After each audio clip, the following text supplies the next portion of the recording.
안녕하세요. 보험금 제대로 받는 법 손해상사 한영광입니다. 우리가 길을 걸어가던 중 갑자기 포트홀 또는 깨진 보도블록에 걸려서 넘어져 다치거나 공원 등 공공시설의 하자로 인해서 사고가 발생할 수 있는데요. 이런 사고가 발생한다면 과연 누가 책임을 져줄까요? 오늘은 많은 분들이 궁금해하는 영조물 배상책임 보험에 대해서 한번 자세히 알아보겠습니다. 보험금 청구 방법과 받을 수 있는 보상까지 말씀을 드릴 테니까 끝까지 한번 시청을 해 주시길 바랄게요. 먼저 영조물 배상 책임의 개념부터 한번 살펴볼게요. 영조물이라는 단어 자체가 많은 분들이 생소하게 느낄 수가 있는데요. 영조물이란 이제 쉽게 말해서 국가나 지방자치단체가 공공의 목적을 위해서 설치하거나 관리하는 시설을 말합니다. 예를 들어서 이제 말씀을 드리면 도로, 보도블록, 육교, 공원 내 시설, 지하도 등 이런 것들이 다 영조물에 해당을 합니다.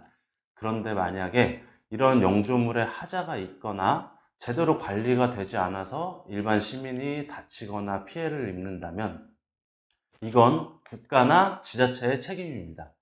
즉, 시설에 하자가 있거나 관리에 소홀했으니 민법상 배상 책임이 성립하고 이때 이 손해에 대해서 보상하는 것이 바로 영조물 배상 책임 보험입니다. 실제로 어떤 사고들이 영조물 배상 책임 대상이 될까요?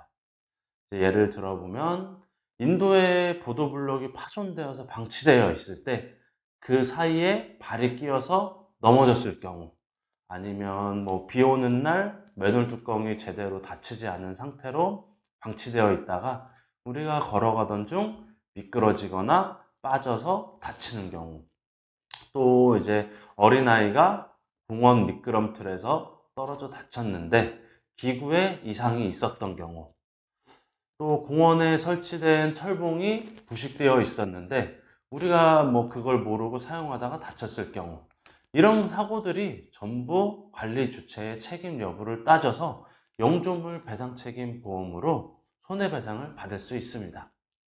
그렇다면 사고가 났을 때 우리는 어떻게 대응을 해야 할까요?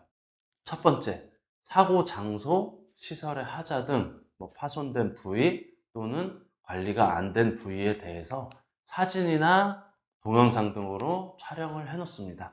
시설물의 상태, 주변 환경, 사고 지점에 대한 자료를 꼭 남겨 놓으세요.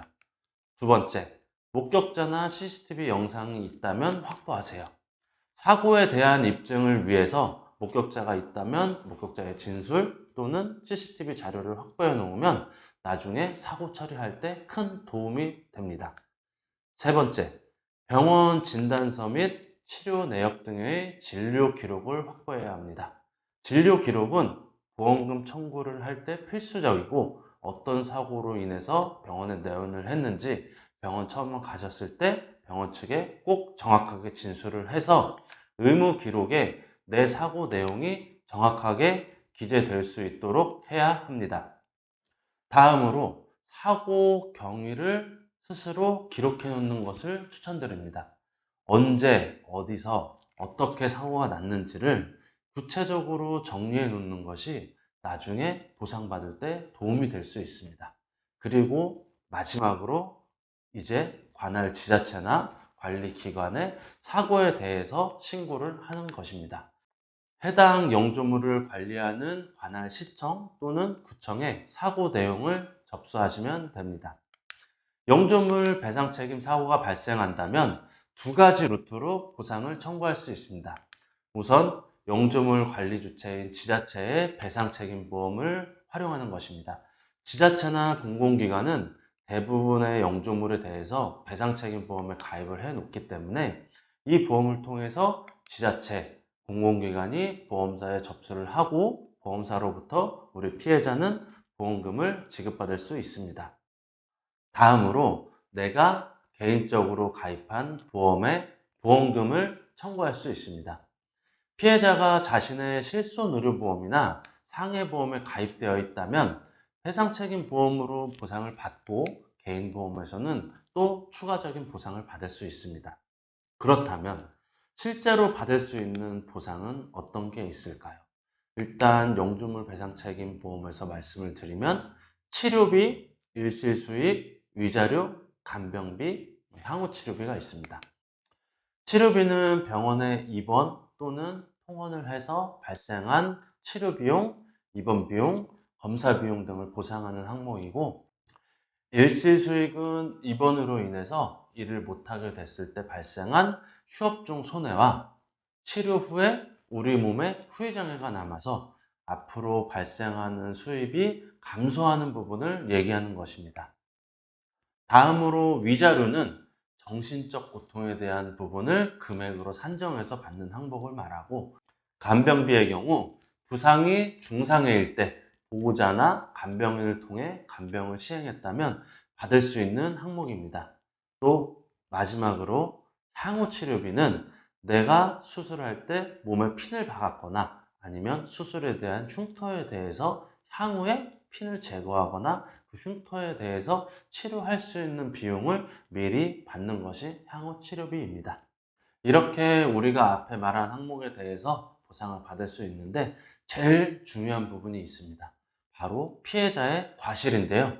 보통 피해자에게도 주의를 기울여야 할 의무가 있기 때문에 어느 정도의 과실은 잡히는 것이 현실적이고 과실을 적용해서 보상 금액을 산정하게 됩니다.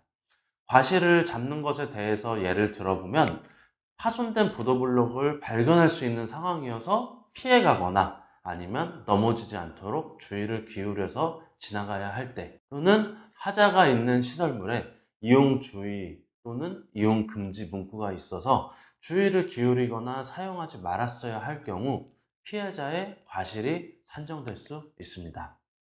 그렇기 때문에 앞에서 말씀드린 것처럼 시설물에 중대한 하자 또는 관리상의 부주의가 있다면 꼭 사진이나 영상 등의 자료를 남겨놔야지 피해자의 과실을 줄여서 우리가 정당하게 보상을 받을 수 있는 것입니다.